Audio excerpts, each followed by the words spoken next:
Hello students, कैसे हो आप सभी स्टूडेंट्स। न्यूक्लियर फिजन आज हम पढ़ेंगे। न्यूक्लियस का जो ये अपना लेसन है, इसमें केवल दो ही टॉपिक अपने बचे हैं। एक है न्यूक्लियर फिजन और एक है न्यूक्लियर फ्यूजन। उनमें से एक आज हम स्टार्ट करेंगे, एक क्लास और लगेगी और उसके अंदर न्यूक्लियर फ्यूजन भी कंप्लीट हो जाएगा।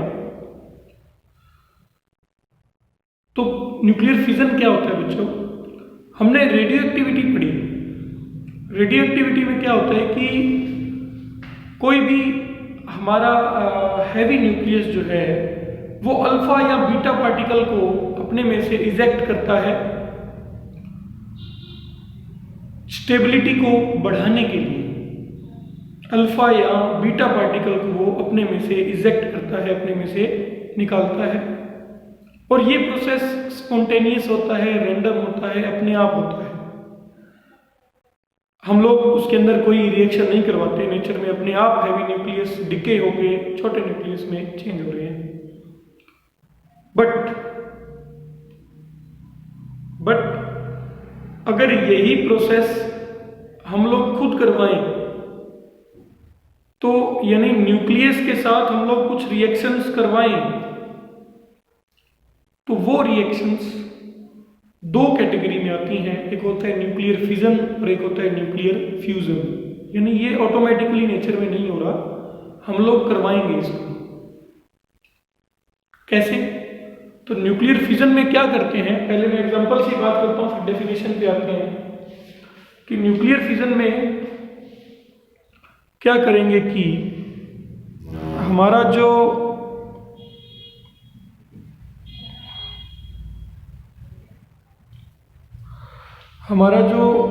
न्यूट्रॉन है, एक न्यूट्रॉन लेते हैं और उस न्यूट्रॉन को यूरेनियम 92-235 के सैंपल पर, सैंपल का मानी कुछ एटम हमने रखे हुए हैं यूरेनियम 92-235 के।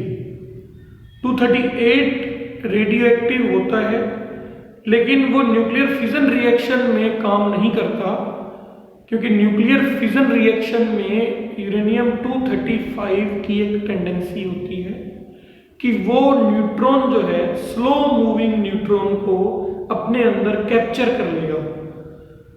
यानी अगर स्लो मूविंग न्यूक्लियन यूरेनियम के ऊपर बम्बार्ड करवाएंगे तो वो जाकर यूरेनियम के न्यूक्लियस में एंटर कर जाएगा।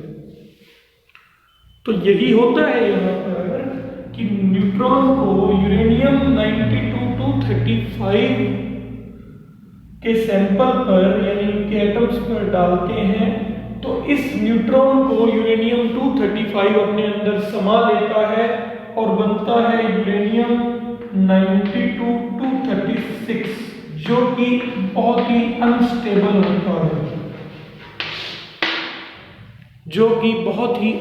होता है, और फिर उसके बाद ये जो यूरेनियम है का जो न्यूक्लियस था, वो प्रोडक्ट उसके बनते हैं बेरियम 56-141, क्रिप्टॉन 36-92 और 3 neutron. This is very important कि न्यूक्लियर फिजन में न्यूट्रॉन से रिएक्शन शुरू होती है और प्रोडक्ट्स में भी उनको न्यूट्रॉन मिलते हैं। That is very important. ठीक है, न्यूट्रॉन को 35 के ऊपर डाला, 35 बना 36 और वो अनस्टेबल होने के कारण ब्रेक हो गया। किस किस में ब्रेक हो गया? बेरियम में, क्रिप्टॉन में, 3 न्यूट्रॉन। इसके अलावा और भी कॉम्बिनेशन पॉसिबल है। मिडिल जो मास नंबर के जो एलिमेंट्स हैं, जैसे 141 और 92 के आसपास के जो दूसरे हैं, उनमें भी चेंज हो सकता है, लेकिन जो ज़्यादा पॉपुलर जो रिएक्शन है वो यही है कि बेरियम और क्रिप्टॉन में सबसे ज़्यादा अमाउंट चेंज होता है। हो सकता है किसी और रिएक्शन में कुछ इनके आसपास के दूसरे एटम बने, लेकिन मेनली आपको ये रिएक्शन याद रखनी है कि बेरियम और क्रिप्टॉन में चेंज होता है। बाकी बुक में 2-3 एग्जाम्पल और भी गिवन है, अब उनको वहाँ से देख सकते हैं। 3 न्यूट्रॉन बन जाते हैं, 1 न्यूट्रॉन पहले होता है, और इस प्रोसेस को क्या बोलते हैं? इस प्रोसेस को बोलते हैं न्यूक्लियर फिजन। तो देखिए इसकी डेफिनेशन पर चलते हैं। What is its definition? The process of splitting, टूटना, process of splitting of heavy nuclei uranium 92-235 into 2 nucleus of comparable mass. Comparable mass का मतलब कि इन दोनों के जो मास नंबर है वो लगभग पास है। देखिए टूट तो नॉर्मल रेडियो एक्टिविटी जो थी उसमें भी न्यूक्लियस 2 पार्ट में ब्रेक हो रहा था। Uranium 238 is being converted into thorium 234 plus helium 24। But helium और उसके जो मास थे, जो थोरियम बना था और जो थोरियम का मास नंबर था 234, ठीक है, जबकि हीलियम का था 24। तो इनका जो ये मास नंबर था ये कंपेरेबल नहीं था, इसलिए उसको हम फिजन नहीं कहेंगे। वो नॉर्मल रेडियो एक्टिविटी है, अल्फा डीके था। हैवी न्यूक्लियस की स्प्लिटिंग एक जगह और भी हुई थी जो रेडियो एक्टिविटी में हुई थी। यहां पे जो हैवी न्यूक्लियस की स्प्लिटिंग हुई है वो कैसे हुई है? वो इस तरह से हुई है कि न्यूक्लियर फिजन में the process of splitting of heavy nuclei into 2 nuclei of comparable mass, 2 ऐसे न्यूक्लियाई में टूट जाना जिनके मास नंबर कंपेरेबल हो, 141, 92 पास के हैं, ज्यादा दूर नहीं है, और साथ में क्या निकल रहे हैं? 3 न्यूट्रॉन निकल रहे हैं। And in this process large amount of energy is release. इस प्रोसेस में बहुत ज्यादा एनर्जी रिलीज होती है। एटॉमिक बम में, एटॉमिक रिएक्टर्स में इसका यूज होता है। बहुत ज्यादा एनर्जी इसके अंदर जो है वो क्या होती है? रिलीज होती है। क्योंकि फिर से वही कॉन्सेप्ट जो हमने लिए हैं यहां पे, रिएक्टेंट्स, उनसे जो प्रोडक्ट्स हैं उनका मास क्या है? कम होगा। भाई हमने 1 किलोग्राम यूरेनियम लिया, 1 किलोग्राम यूरेनियम 92-235 लिया। 235 ही क्यों लेंगे? क्योंकि इसकी ही ये एबिलिटी है कि न्यूट्रॉन को अपने अंदर समा लेगा। 38 नहीं अपने अंदर ले पाएगा, 35 ही अपने अंदर यूरेनियम ले पाता है न्यूट्रॉन को। ठीक है, अब हमने 1 किलोग्राम यूरेनियम लिया। अब इस 1 किलोग्राम यूरेनियम के जो प्रोडक्ट्स बने वो बने बेरियम, क्रिप्टॉन और 3 न्यूट्रॉन, और एक हमने पहले न्यूट्रॉन लिया था साथ में। यानी 1 किलोग्राम के लिए कुछ नंबर ऑफ न्यूट्रॉन चाहिए होंगे। तो जो न्यूट्रॉन का मास और इस यूरेनियम का मास जो हम जोड़ेंगे उससे इन प्रोडक्ट्स का मास थोड़ा कम आएगा। यानी अगर हमारा जो रिएक्टेंट्स है वो 1 किलोग्राम है तो प्रोडक्ट्स कुछ 990 या 995 ग्राम होंगे, एक एग्जांपल के तौर पे बता रहा हूँ। तो ये बाकी का 10-5 ग्राम जो मास है वो कहाँ पे चेंज हो जाएगा? वो चेंज किसमें हो जाएगा? एनर्जी में, which is the backbone of this chapter, that mass is equivalent to energy released when mass decays, and that energy is equal to E is equal to del m into c square। तो इसमें भी वही same Q value आ जाएगी reaction की, which is equal to mass decay into c square। There are various numerical based on this process। Nuclear fission में आपको neutron का मास दिया होगा, एएमयू में यूरेनियम का मास दिया होगा, इनके मास दिए होंगे और आपसे पूछा जाएगा कि भाई उसके अंदर कितनी एनर्जी रिलीज होगी। So this energy is equal to del m into c square, Q value इसको कहेंगे। ठीक है, तो होता क्या है बेसिकली कि जो प्रोडक्ट्स हैं इस रिएक्शन में भी उनका मास रिएक्टेंट्स के मास से कम होता है और मास का डिके होता है, और वो मास किस में चेंज होता है? एनर्जी में। पूरा मास चेंज नहीं होता, कुछ मास कम हो जाता है। मास नंबर का कंजर्वेशन यहाँ पे भी होता है। 235 और 1 236 से 141, 92 और 3 न्यूट्रॉन को जोड़ेंगे तो इससे 200 एंड ये 36 ही बनेंगे। Conservation of mass number, conservation of atomic number, वो सब यहाँ पे भी होल्ड होगा। ठीक है, तो इस तरह से ये है ना। फर्स्ट जो है प्रोसेस रहा किसका, न्यूक्लियर फिजन। अब इसमें मैंने आपको ये बात बताई थी अभी कि न्यूक्लियर फिजन में 3 न्यूट्रॉन बड़े इंपॉर्टेंट है, तो उसको अपने देखते हैं कैसे इंपॉर्टेंट है।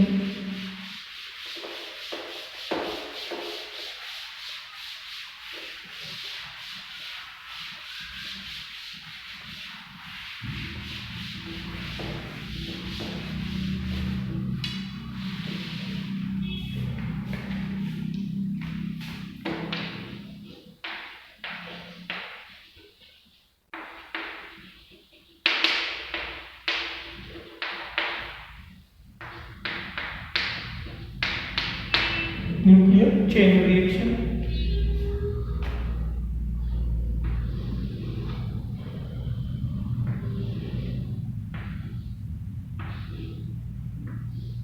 सिंपली मैं आपको समझाता हूं। यूरेनियम 235 के ऊपर हमने क्या किया, न्यूट्रॉन को डाला, और न्यूट्रॉन कैसा है, स्लो मूविंग न्यूट्रॉन। यूरेनियम कैसा है, न्यूट्रॉन कैसा है, स्लो मूविंग है। यूरेनियम 92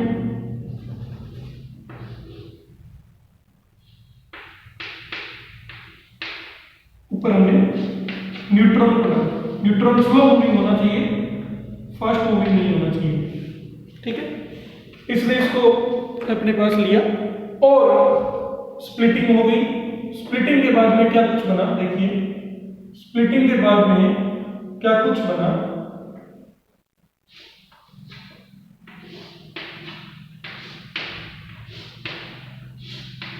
स्प्लिटिंग के बाद में टोटल 5 प्रोडक्ट्स बने। अगर आप ध्यान से देखें तो एक बना बेरियम, एक बना क्रिप्टॉन, और क्या बना, न्यूट्रॉन न्यूट्रॉन न्यूट्रॉन।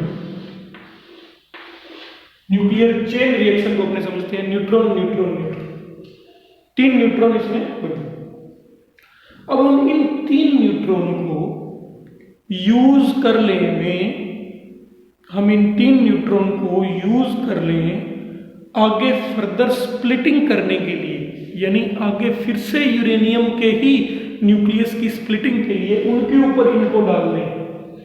क्योंकि यूरेनियम को स्प्लिट होने के लिए क्या चाहिए, 235 को न्यूट्रॉन चाहिए, तो यही न्यूट्रॉन हम आगे फिर से फर्दर स्प्लिटिंग के लिए यूज कर लें तो एक चेन रिएक्शन बनेगी। चेन रिएक्शन का मतलब खुद अपने ही प्रोडक्ट्स में से जो न्यूट्रॉन है वो आगे फिर से रिएक्शन में काम आ रहे हैं। तो ये तीनों फिर से अलग अलग न्यूट्रॉन के ऊपर अपने डालेंगे। देखिए ध्यान से, फिर से अलग अलग न्यूट्रॉन जो है ये फिर से अलग अलग 3 यूरेनियम के एटम पर हमने डाले, और यूरेनियम के इन 3 एटम से फिर से अपने को क्या मिला, इनसे वापस मिलेगा बेरियम क्रिप्टॉन, बेरियम क्रिप्टॉन और न्यूट्रॉन न्यूट्रॉन न्यूट्रॉन। फिर से यहां पे बेरियम क्रिप्टॉन और क्या मिलेगा, न्यूट्रॉन न्यूट्रॉन न्यूट्रॉन। फिर से यहां पे क्या मिलेगा,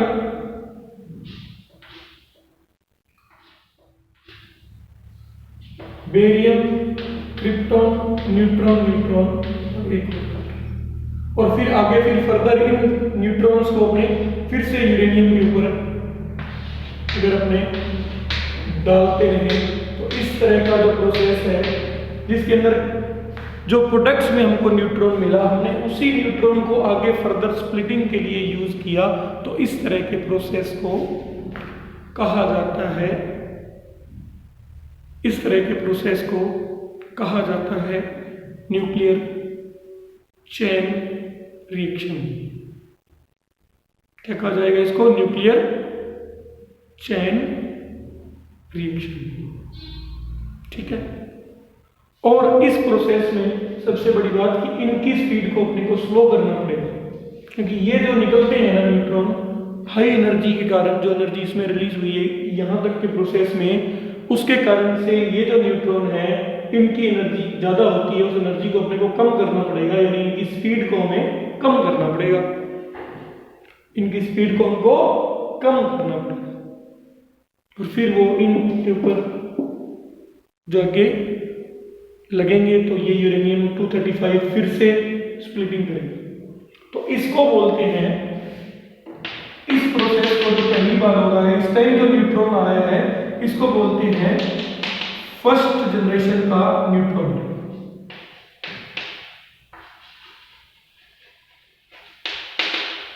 इसको बोलते हैं फर्स्ट जनरेशन का न्यूट्रॉन। इन न्यूट्रॉन को बोलेंगे सेकेंड जनरेशन का न्यूट्रॉन, और इनको बोलेंगे थर्ड जनरेशन के न्यूट्रॉन। इसी तरह से आगे जनरेशन बढ़ती चली जाएंगी, और आप अगर ध्यान से देखें तो आगे पहली बार यूरेनियम का एक न्यूक्लियस जो है उसका डिके हो रहा था, 3 का हो रहा है, उसके बाद में जो है वो 9 का होगा, 9 के बाद फिर आगे फिर 27 का या उससे भी ज़्यादा का, धीरे धीरे ये बढ़ता चला जाएगा प्रोसेस, चैन रिएक्शन बढ़ती ही चली जाएगी। पहले एक यूरेनियम का हुआ, फिर 3 उसने उसके 3 न्यूट्रॉन ने 3 का किया, फिर उसके बाद फिर आगे 9 न्यूट्रॉन निकलेगी, आगे 9 का यूरेनियम का करेंगे डिके, तो इस तरह से ये रिएक्शन बढ़ती ही चली जाएगी।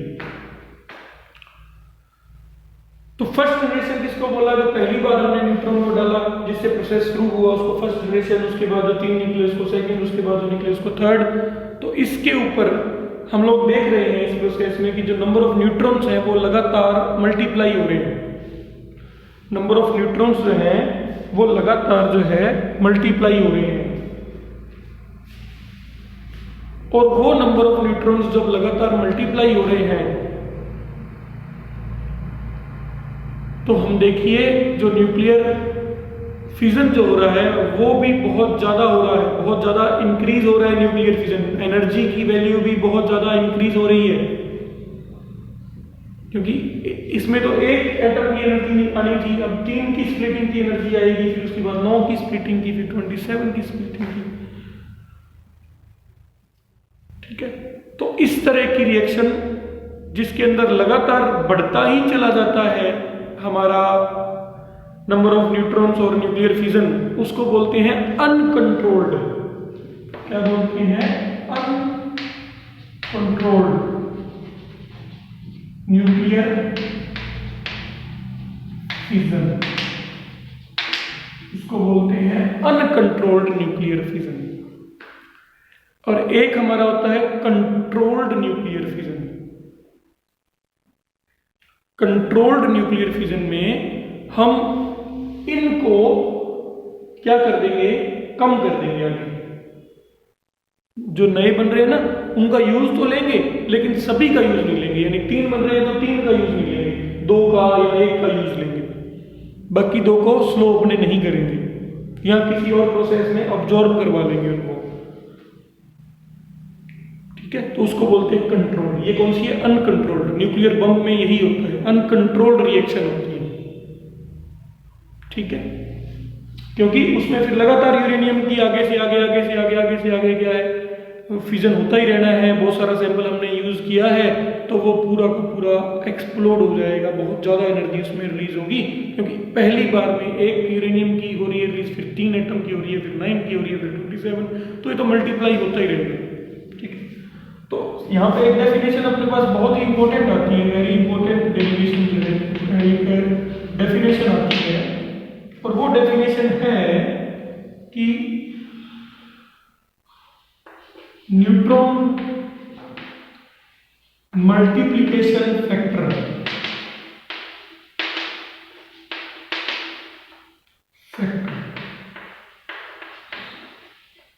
It is equal to number of neutrons in present divided by number of neutrons in previous generation.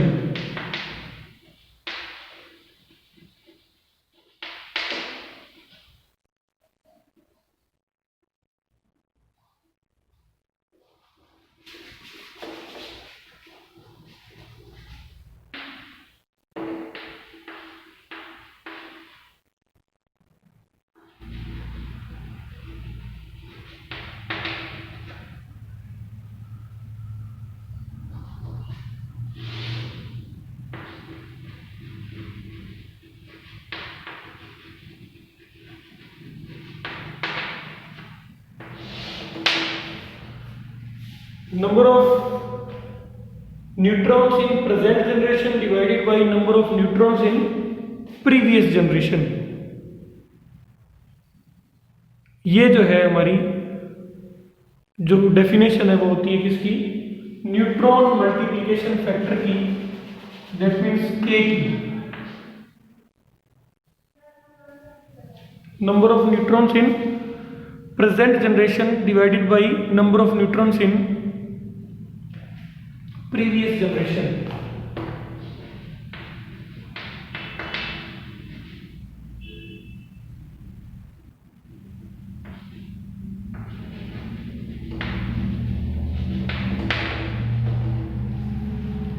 ठीक है, थोड़ा सा मैं इसको दोबारा से लिख दूंगा।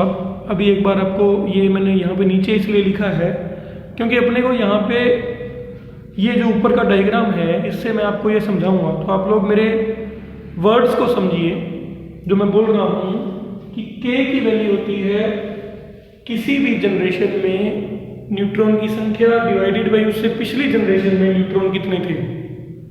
ठीक है, उससे पिछली जनरेशन में न्यूट्रॉन कितने थे, इसके ऊपर k जो है वो बेस होता है। तो अगर मैं k को लिखूं तो यहाँ पे k कुछ इस तरह से लिखा जाएगा। अगर मैं यहाँ पे देखें तो k की वैल्यू आएगी, देखिए यहाँ पे k कितना है, यहाँ पे कितने हैं, सेकंड जनरेशन में कितने न्यूट्रॉन हैं, 3, जबकि फर्स्ट जनरेशन में कितने थे, 1। तो k की वैल्यू कितनी आएगी, 3/1, that means k will be equal to 3। और अगर अपने यहाँ पे निकालें तो इसके अंदर टोटल कितने न्यूट्रॉन हैं, 9, और इसके अंदर कितने थे, 3। तो k की वैल्यू कितनी आएगी, 9/3। तो यहाँ पे भी कितनी आएगी, 3, और यहाँ पे भी कितनी आएगी, 3। यानी इस यहाँ पे मैंने देखा इस जगह पे तो 3 और 1 का रेशियो था, यहाँ पे जो k की वैल्यू आई वो कितनी आई, 9 और 3 की आई, क्योंकि पिछले जनरेशन में 3 थी, इस जनरेशन में कितनी हो गई है, 9। तो 3/1 9/3 भी। तो इस तरह के सिस्टम में जिसके अंदर k इज ग्रेटर देन 1 होता है, जब k ग्रेटर देन 1 होता है, उस केस में रिएक्शन अनकंट्रोल्ड होती है, क्योंकि लगातार जो है वो 3:1 में चीजें बढ़ती ही चली जानी है। नेक्स्ट जनरेशन में न्यूट्रॉन जो है वो हो जाएंगे 27, यानी कितने यूरेनियम का वो कर पाएंगे डिके, 27 का वो डिके कर पाएंगे, और इसलिए वो रिएक्शन अनकंट्रोल होती चली जाएगी। तो अनकंट्रोल्ड रिएक्शन में k की वैल्यू ग्रेटर देन 1 होती है, कंट्रोल्ड रिएक्शन में k की वैल्यू 1 होती है, यानी जितने न्यूट्रॉन पिछली जनरेशन में होते हैं उतने ही आगे वाली में होते हैं। अगर इसमें 3 है तो इसमें भी 3 ही रहेंगे, अगर इसमें 1 से शुरू किया है तो आगे वाली जनरेशन में भी 1 ही होगा। निकलेंगे तो 3, लेकिन यूज केवल 1 ही लिया जाएगा, यानी हर बार यूरेनियम का एक ही एटम का डिके होगा, मल्टीप्लिकेशन बढ़ेगा नहीं। ओके, तो उस प्रोसेस में चेन रिएक्शन को बोलेंगे कंट्रोल्ड चेन रिएक्शन। अनकंट्रोल्ड में k ग्रेटर देन 1, कंट्रोल्ड में k इक्वल टू 1, और अगर k लेस देन 1 हो जाए तो फिर रिएक्शन रुक जाएगी। यानी हमारे पास शुरू में तो जो है नंबर ऑफ न्यूट्रॉन है 3, लेकिन अगली बार वाले में वो कम हो जाए, ठीक है, लेस देन 1 हो जाए, यानी पहले थे 3, अगली बार 1 ही बचा। पहले कितने थे, 3 यूरेनियम का न्यूक्लियस 3 न्यूट्रॉन कर रहे थे, अगली बार वाले में यानी नेक्स्ट प्रोसेस में जब दोबारा हुआ ये तो 1 ही न्यूट्रॉन काम कर रहा है, तो रेशियो क्या आएगा k का, 1/3, 1 से कम हो जाएगा, और फिर वो रिएक्शन धीरे धीरे रुक जाएगी। तो जो अपना न्यूट्रॉन मल्टीप्लिकेशन फैक्टर जो है वो ये बताता है कि हमारी रिएक्शन जो है वो क्या कंट्रोल्ड होगी, अनकंट्रोल्ड होगी, या हमारी वो रुक जाएगी। और इसकी वैल्यू जो है वो k की क्या होती है, मैं दोबारा से इसको अच्छे से लिख देता हूँ।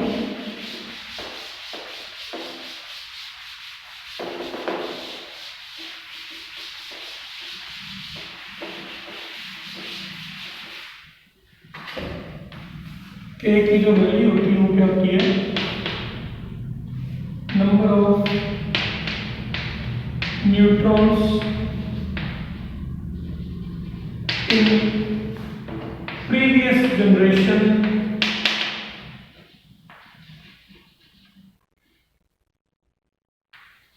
divided by number of neutrons in, sorry यहाँ पे आएगा प्रेजेंट, ऊपर आएगा प्रेजेंट और नीचे आएगी previous. If k is greater than 1, then chain reaction will be uncontrolled. K is equal to 1, controlled chain reaction. K less than 1, reaction will stop.